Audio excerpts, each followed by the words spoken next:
नमस्ते माझ्या मित्र आणि मैत्रिणींनो, तुमचं स्वागत आहे आमच्या यूट्यूब चॅनलवर, ज्याचं नाव आहे तुषार मोरे व्लॉग. मित्रहो, सर्वप्रथम तुम्हाला भारतीय स्वातंत्र्य दिनाच्या हार्दिक शुभेच्छा. मित्रहो, आज 19 वर्ष पूर्ण झाली आणि आपला भारत स्वतंत्र होऊन, परंतु तरी देखील आज देशाची खूप खराब अवस्था आहे. आपल्या विषयाचं नाव आहे विद्यार्थीच बनले रिपोर्टर. मित्रहो, आज ग्रामीण भागामध्ये विद्यार्थ्यांची हालत खूपच खराब आहे.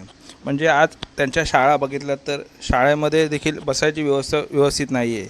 तसे तिथे एकाच वर्गात 3-3, 4-4 वर्गाचे विद्यार्थी बसवले जातात. तर काही ठिकाणी शिक्षकच उपलब्ध नाही आहेत, तर काही ठिकाणी विद्यार्थ्यांना टॉयलेटची देखील सुविधा व्यवस्थित नाही आहे. त्याच्यामुळे विद्यार्थी आज नाराज आहेत. तसेच शाळेकडे जाणारे जे रस्ते आहेत ते देखील खूपच दुरावस्थित आहेत. म्हणजे त्या रस्त्यानं खड्डे आहेत किंवा कधीकधी खड्ड्यातच रस्ता आहे, अशी परिस्थिती आहे. त्याच्यामुळे आज नाईलाजाने विद्यार्थ्यांना रिपोर्टर बनावं लागलं आहे. कारण आज रिपोर्टर बनायचं असेल तर पत्रकारितेचे फार मोठमोठे कोर्सेस करावे लागतात, मीडिया जॉईन करावी लागते, मग मीडियावाल्यातर्फे आपण पत्रकार बनतो. परंतु आता कोणतीही डिग्री किंवा पदवी न घेता विद्यार्थी रिपोर्टर बनलेले आहेत आणि ते आपापलं म्हणणं हे मीडियासमोर मांडत आहेत आणि सोशल मीडियावरती आपले व्हिडिओ अपलोड करत आहेत. आता बघा हा व्हिडिओ बघा विद्यार्थी काय म्हणत आहेत ते, मग तुम्हाला समजेल. नमस्कार, माझे नाव गावडे आहे आप्पा. मी आज इटपाथर रोडवर आहे. तर तुम्ही इटपाथर रोडची अवस्था बघू शकतात. साम टीव्हीच्या माध्यमातून मी दुरावस्था दावणार आहे. तर हे खड्डे का रस्ता हेच समजत नाही आम्हाला. ह्या रस्त्यामुळे आम्हाला शाळेत जायला पण उशीर होतो. ह्या रस्त्यामुळे आम्हाला शाळेत पण तास उभं राहावं लागतं व शाळेचे टाइम पण होऊन जाते. इथले रस्त्यामुळे पावसाळा शाळेला सुट्टी पण राहते. या पावसामुळे आम्हाला शाळेत पण जाता येत नाही, रेग्युलर शाळा पण करता येत नाही. खूप त्रास होतो ह्या खड्ड्यांमुळे. तर माझ्यासोबत माझ्या मैत्रिणींना पण त्रास होतो. शाळेत त्यांना काय त्रास होतो? मला पाऊस पडल्यावर सायकल येऊन येताना सायकल पंक्चर होते. तर हा आमचा मुख्य रस्ता आहे. आम्हाला शाळेत पण वाटत नाही, शाळा भरून जाते, पुलावरून पाणी वाहतं. आमच्या शाळेसाठी आम्हाला खूप उशीर होतो, शाळा भरून जाते, शाळेचा वेळ निघून जातो, आमचा अभ्यास पण बुडतो. हे इटपाथरचा रोड आहे. आम्हाला पाऊस पडल्यावर पुलावरून पाणी जाते म्हणून उशीर होतो, शाळा भरती. साम टीव्ही, गावडे आर्या. आज आपण गरसुई ते पैसे रस्त्याकडे आलो आहोत. आम्ही भगतसिंग विद्यालय पैशीचे विद्यार्थी आहोत. आज आमची गाडी पंक्चर झाल्याबद्दल ह्या काही रस्ता बघू शकता. ह्या काही मी तरी ओमला बोलण्यासाठी हे आजपासून नाही, गेले 2 वर्ष झाले की आमच्या रोडला असे खड्डे ते पडले आहेत. गेल्या वर्षी तिकडं होतं, ह्या वर्षी इथं झालं. इथं पावसाळ्यात तर आमची गाडी आता आमची गाडी पंक्चर झालेली आहे. आमच्या रस्त्याला खासदार आमदार कोणी सुद्धा बघत नाही. अवस्था लय खराब झाली. पावसाळ्यात तर आमचे जीव धोक्यात गेलेला आहे. आता आमची सहकार्य जोया बोलणार आहे. 2-3 वर्ष झाले हा गरसुळीचा रस्ता खूपच खराब आहे. हा रस्ता खूप खराब असल्यामुळे आम्हाला दररोज शाळेला जायला उशीर होतो. दररोज गाडीची काही ना काही बिघाड होतो. आज पण आमची गाडी पंक्चर झाली आहे आणि आम्हाला शाळेत जायला उशीर होत आहे.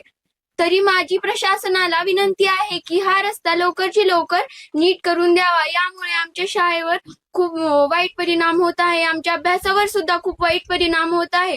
दररोजच्या दररोज शाळेच्या गाडीचं काही ना काही नुकसान झाल्यामुळे आम्हाला दररोज शाळेत जायला 1-2 तास उशीर होत आहे. यामुळे मी विनंती करते प्रशासनाला की गरसुईचा रस्ता लवकरची लवकर नीट करावा. आता तुम्ही बघितलं असेल की विद्यार्थी कसे आपल्या समस्या मांडत आहेत आणि त्यांना शाळेत जाताना किती त्रास होत आहे हे देखील ते सांगत आहेत. कारण त्यांचे जे शाळेकडे जाणारे रस्ते आहेत त्यामध्ये खूप मोठमोठे खड्डे आहेत आणि ते सांगत आहेत की खड्ड्यात रस्ता आहे की रस्त्यात खड्डा आहे हे समजत नाही आहे.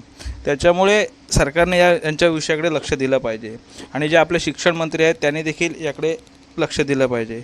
कारण विद्यार्थी आज हा आपल्या देशाचं भविष्य आहे आणि त्यांची जर ही अशी अवस्था असेल तर भविष्य कसं घडणार आणि विद्यार्थी शाळेकडे गेलेच नाही तर शाळा कशी चालणार हा पण मोठा प्रश्न आहे. कारण ह्या शाळांची ही अवस्था तर आहे, पण रस्त्यांची देखील ही दुरावस्था आहे. त्याच्यामुळे विद्यार्थ्यांना शाळेकडे जाणं हे मुश्किल होत आहे आणि विद्यार्थी आता स्वतःच रिपोर्टिंग करू लागले आहेत. कारण पत्रकार म्हणजे इतर लोक त्यांच्याकडे दुर्लक्ष करत, पण काही मीडियावाले विद्यार्थ्यांपर्यंत पोहोचत आहेत आणि त्यांचं म्हणणं हे सोशल मीडियावर किंवा टी व्हीवरती मांडत आहेत. त्याच्यामुळे असा प्रश्न पडतो की शिक्षण मंत्री कुठे आहेत. आता जे दादा भुसे आहेत शिक्षण मंत्री, ते तर या समस्येकडे पूर्णपणे दुर्लक्ष करत आहेत. त्यांनी जाऊन एकदा ग्रामीण भागाकडे दौरा करायला पाहिजे आणि तिथल्या विद्यार्थ्यांच्या समस्या जाणून घेतल्या पाहिजेत आणि त्या समस्या सोडवल्या पाहिजेत. आता उद्या 15 ऑगस्टपासून CJPचे अध्यक्ष अभिजित दिपके हे देखील तिकडे जाणार आहेत. ते म्हणाले की मी माझ्या गावापासून सुरुवात करणार आहे आणि तिथे त्या गावाला भेट देऊन आमच्या तिथल्या शाळेच्या समस्या जाणून घेणार आहे. मागच्या 80 वर्षात आपल्या देशाला आता स्वातंत्र्य मिळून 80 वर्ष होत आहेत, पण 80 वर्षानंतरही आपल्या देशातल्या ज्या शाळा आहेत, खास करून ज्या ग्रामीण भागातल्या शाळा आहेत, अतिशय वाईट कंडिशन आहे त्यांची, कोणीच लक्ष दिलेलं नाहीये. या देशात म्हणजे आपण पाहिले की कसे नोटबंदीनंतर हेडक्वार्टर बांधण्यात आले, आता नवीन पार्लिमेंट बांधण्यात आली, नवीन PM हाऊस बांधण्यात आलं, पण शाळांचं काय?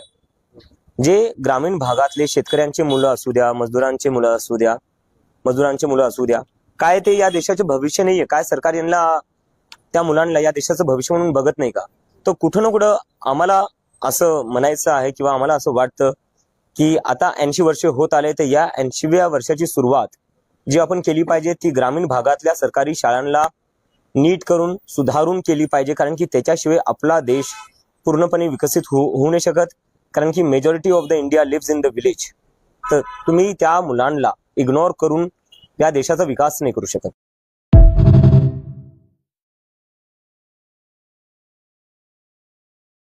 आता तुम्ही बघितलं असेल की अभिजित दिपके काय म्हणाले आहेत. ते म्हणाले आहेत की BJPने नवीन संसद भवन बांधलं, PM हाऊस नवीन बांधलं, परंतु देशातल्या शाळांचा दर्जा सुधारत नाही आहे आणि ते BJP सरकार हे तिकडे दुर्लक्ष करत आहे. त्याच्यामुळे सरकारने शाळांचा दर्जा सुधारावा असं त्यांचं म्हणणं आहे आणि विद्यार्थ्यांना चांगल्या शाळा मिळाव्यात असं त्यांचं मत आहे. धन्यवाद मित्रांनो, मी आता तुमचा निरोप घेतो. पुढच्या वेळी आपण एका नवीन विषयावर बोलू. आमच्या चॅनलला लाईक, सबस्क्राईब आणि शेअर करा. जय हिंद, जय महाराष्ट्र, जय भारत.